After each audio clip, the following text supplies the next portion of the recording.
Saya lagi di rumah deh guys. Jangan lupa like, comment, and subscribe. Assalamualaikum warahmatullahi wabarakatuh. Kita melanjutkan keteladanan kisah sahabat Nabi Muhammad SAW yang ketiga, yaitu Sayyidina Utsman bin Affan. Anak-anakku, setelah meninggalnya Khalifah Umar bin Khattab, pemerintahan diteruskan oleh Khalifah Utsman bin Affan radhiyallahu anhu. Beliau memimpin atau menjadi khalifah pada tahun 576 sampai 656 Masehi. Salah satu sahabat Nabi Muhammad SAW ini dikenal sebagai khalifah yang ketiga, menggantikan Sayyidina Umar bin Khattab. Ia memerintah menjadi khalifah selama 12 tahun, dimulai dari 644 sampai 656 Masehi. Utsman bin Affan memiliki nama lengkap Utsman bin Abdusyam bin Abdumanaf bin Qusay bin Amawi al-Quraisy. Nama ibu beliau adalah Arwa binti Quris bin Rabi'ah.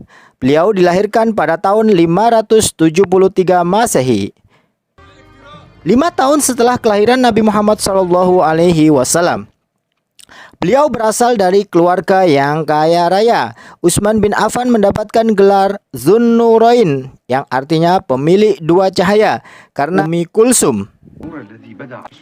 Utsman bin Affan masuk Islam karena dorongan dari Abu Bakar. Sayyidina Abu Bakar As-Siddiq menerangkan kepada Utsman bin Affan bahwa Nabi Muhammad SAW telah menerima wahyu dari Allah Subhanahu wa taala. Abu Bakar berkata kepada Utsman, "Sayyidina Muhammad adalah Rasulullah dan pemimpin umat ke jalan yang benar. Saya telah mengimaninya dan menjadi seorang muslim. Saya anjurkan agar kamu segera menemui beliau." Sayyidina Utsman segera pergi ke rumah Rasulullah SAW dan terjadi tanya jawab antar keduanya. Sayyidina Utsman bin Affan termasuk ke dalam as-sabiqunal awwalun, atau orang-orang yang pertama kali masuk Islam. Sayyidina Utsman bin Affan dikenal sebagai orang yang kaya raya dan dermawan. Bukti kedermawanannya Utsman bin Affan yaitu pada masa pemerintahan Abu Bakar As-Siddiq. Beliau pernah memberikan gandum yang diangkut dengan 1000 unta untuk membantu kaum miskin yang menderita di musim kering. Khalifah Utsman bin Affan meninggal dengan dibunuh oleh orang pada hari Jumat tanggal 18 Dzulhijjah tahun 35 Hijriah ketika sedang membaca Al-Quran. Beliau meninggal pada usia 82 tahun. Adapun pada masa kepemimpinannya, Sayyidina Utsman bin Affan melakukan beberapa usaha dan mencapai beberapa prestasi sebagai berikut. 1. Menyusun atau mentoh Al-Quran tertua di dunia yang dibuat pada masa Sayyidina Utsman bin Affan. Al-Quran tersebut tanpa harokat, tanpa titik, dan susah dibaca oleh orang sekarang. Al-Quran tersebut sangat besar sekali bentuknya. Yang kedua, beliau merenovasi Masjid Nabawi. Pada masa Utsman bin Affan, Masjid Nabawi direnovasi atau diperbaiki secara fisik dan bangunan. Masjid tersebut direnovasi masalah bentuk serta corak dan masjid tersebut sehingga akan kelihatan lebih bagus dan indah. Yang ketiga, Sayyidina Utsman bin Affan membentuk sistem pertahanan angkatan laut yang sangat kuat. Dan yang keempat, perkembangan dan perluasan wilayah kekuasaan Islam. Perluasan wilayah kekuasaan Islam yang dilakukan umat Islam pada masa pemerintahan Utsman bin Affan sudah sangat luas. Perluasan wilayah tersebut telah sampai pada wilayah Azerbaijan yang dipimpin oleh Sa'id bin As bin Huzaifah bin Yaman, dan juga Armenia yang dipimpin oleh Salam bin Rabi'ah al-Bahi.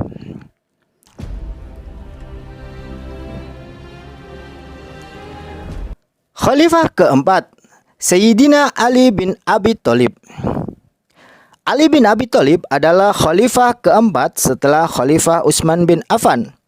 Nama lengkap beliau adalah Ali bin Abi Thalib bin Abdul Muthalib bin Hashim bin Abdi Manaf. Ibunya bernama Fatimah binti As'ad bin Hashim bin Abdi Manaf. Saudara-saudara kandungnya antara lain Thalib, Uqail, Ja'far, dan Ummu Hani. Sayyidina Ali berasal dari keturunan Bani Hashim. Keluarga Hashim mempunyai sejarah cemerlang dalam masyarakat Makkah. Sebelum kedatangan agama Islam, Keluarga Hashim terkenal sebagai keluarga yang mulia, penuh kasih sayang dan memegang pemerintahan masyarakat pada waktu itu. Sayyidina Ali bin Abi Thalib lahir 32 tahun setelah kelahiran Nabi Muhammad SAW. Sayyidina Ali bin Abi Thalib termasuk anak asuh Nabi Muhammad SAW. Khalifah Ali bin Abi Thalib boleh dibilang tangan kanan Nabi Muhammad SAW saat di Madinah. Proses pengangkatan beliau menjadi khalifah yang mula-mula ditolak oleh beliau sebab situasi yang kurang tepat yang banyak terjadi kerusuhan di sana sini. Karena desakan masyarakat yang membutuhkan pemimpin, akhirnya Khalifah Ali bin Abi Thalib menyetujui untuk menjadi pemimpin pada tanggal 23 Juni 656 Masehi. Beliau resmi menjadi khalifah. Masa pemerintahan Ali kurang lebih selama 5 tahun, 656 sampai 661 Masehi. Selain pemberani, Sayyidina Ali bin Abi Thalib adalah orang yang sangat cerdas dan juga seorang pemimpin yang peduli terhadap rakyatnya. Adapun pada masa kepemimpinan Ali bin Abi Thalib, beliau melakukan beberapa usaha dan mencapai beberapa prestasi sebagai berikut. Yang pertama, beliau menumpas kaum pemberontak yang akan merebut kekuasaan pada waktu itu. Yang kedua, mengganti pejabat pemerintahan yang kurang cakap. Yang ketiga, membenahi keuangan negara atau Baitul Mal. Demikianlah kisah keteladanan sahabat-sahabat Nabi, dimulai dari Sayyidina Abu Bakar As-Siddiq, Sayyidina Umar bin Khattab, Sayyidina Utsman bin Affan, dan Sayyidina Ali bin Abi Thalib. Semoga kita bisa meneladani kisah-kisah beliau tersebut. Akhiran, jangan lupa tetap belajar, semangat di rumah. Assalamualaikum warahmatullahi wabarakatuh.